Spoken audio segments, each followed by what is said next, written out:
You think you're overthinking that conversation, but what if you actually picked up on something real?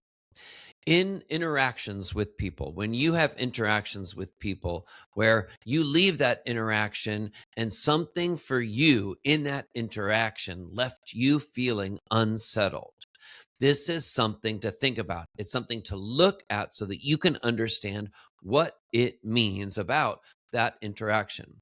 I'm Dr. Seth, psychologist, and when people have these kind of interactions with other people, could be even in your family, could be in your social circle, it could be at work.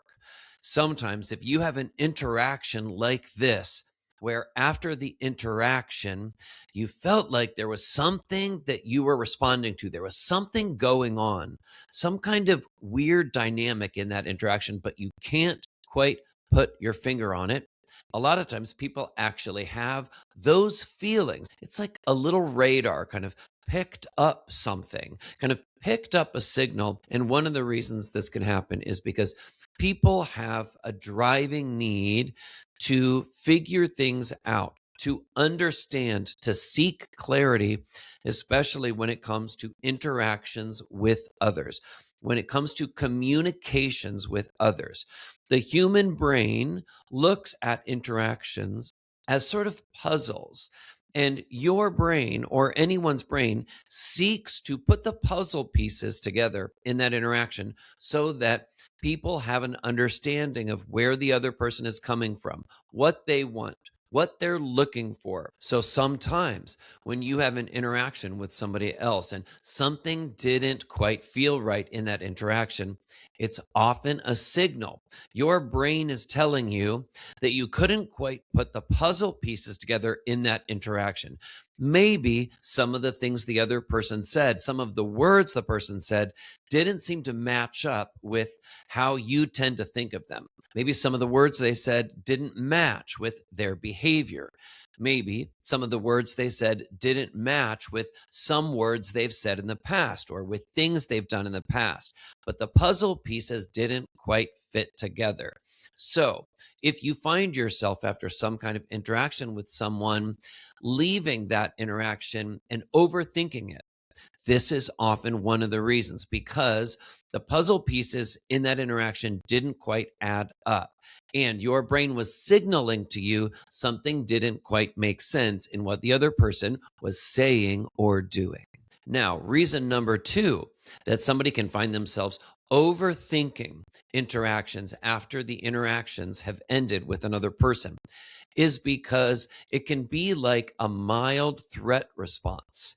You may be asking yourself, you may deep down be wondering, is this somebody that I can trust? And there may be a kind of signal going off. This is like some kind of an intuition signal going off that's telling you this might not be a safe person for you emotionally to trust, whether it's something that they've done to you in the past or words that they've said. Something about it might indicate a threat response that you don't feel that you can fully trust this person. The third reason why you might find yourself overthinking is because overthinking is oftentimes the brain's way to try to control an outcome, to try to control the outcome.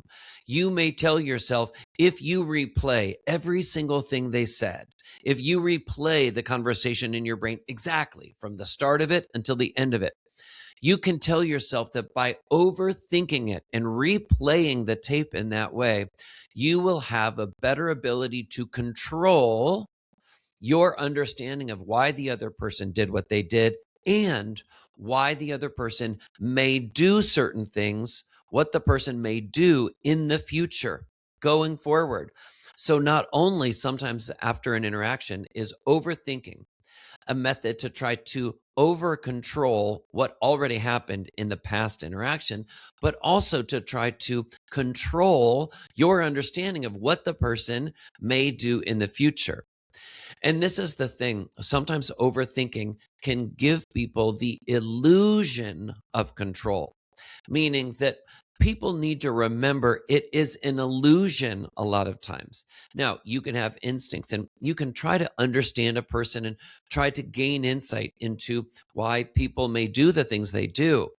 But you also need to leave room for the reality that you can't truly ever completely understand what someone will do in the future, how they will act in the future, what they will feel in the future, that you can't control another person's behavior. That overthinking things actually is not a foolproof way of trying to understand things. Now, thinking about something to a point can be helpful, but overthinking is not helpful. And sometimes, after interactions with people, when you find yourself replaying that loop, sometimes it can feel like you're on a hamster wheel, just going and going and going, that there's no relief. You feel like you can be stuck in it. Now, the goal is to think your thoughts, but to not live in your thoughts. And sometimes when you find yourself overthinking thoughts, when you find yourself overthinking past interactions with the person, really what you're doing is living in those thoughts and possibly trying to control the outcome. And the final reason why you may find yourself overthinking interactions with a person is because of this. You may have been trained to second guess yourself with others in close relationships. You may actually have been trained to second guess or doubt yourself. Now, think early on in your relationships. Think about yourself as a kid. Think about the people that you lived with. Think about the closest relationships that you had with others.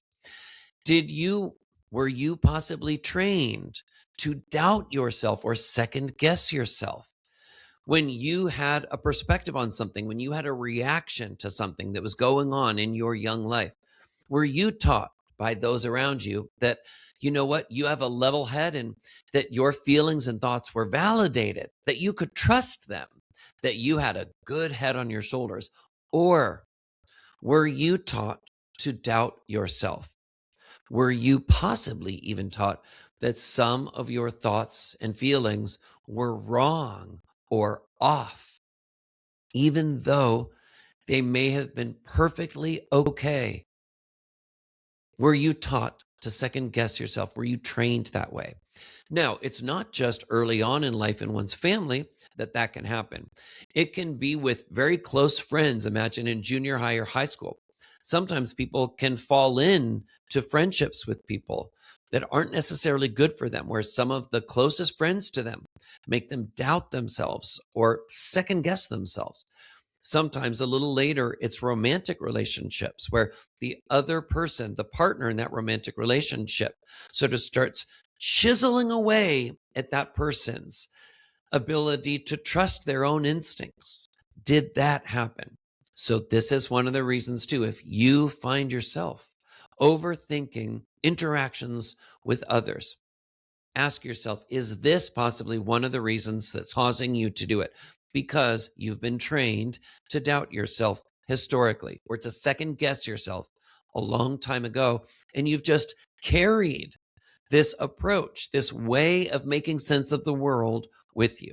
Okay. See, this is why I have created an entire YouTube channel at my Dr. Seth Psychologist YouTube channel around these issues of making sense, getting clarity about how to understand confusing or complicated people so that you can learn to trust yourself better.